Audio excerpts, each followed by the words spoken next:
Planul tău doar tu îl știi, cu privire la ai tăi copii. Nimeni pe acest pământ nu ne știe al nostru gând. Ai chemat întreaga lume ca să poarte al tău nume.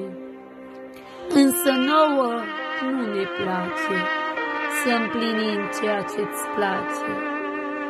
Inima aceasta rea vrea să bată pentru ea, însă nu ne mai gândim că într-o zi vei judeca fix așa cum tu vei vrea. Să privim la alt popor știm, dar oare când ne vom schimba? Când oare vom renunța la a noastră fire rea?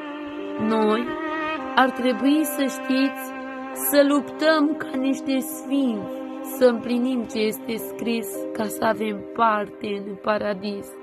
Lupta noastră e cu noi, nu cu acei ce-s lângă noi, căci prin ei ne modelează Domnul cel ce mereu lucrează. Știu, e greu pe calea aceasta, dar Tata te prelucrează, că în cer, când vei ajunge, zgura să nu te distruge, lasă-l să te modeleze. Chiar de-i greu și doare tare, ține minte că în cuvânt spune despre înțelept că în vremurile grele ca să tacă cu plăcere.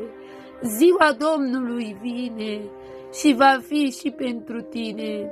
De luptat lupta cea bună, te așteaptă o cunună. Lasă totul pentru el, că-și vei primi răsplată în cer. Lasă cearta, judecata și împacă-te cu Tata, căci a promis în Scriptură, nu vrea moartea ta în lume, dar întoarce-te, copile, ca să fii pe veci cu mine. Amin.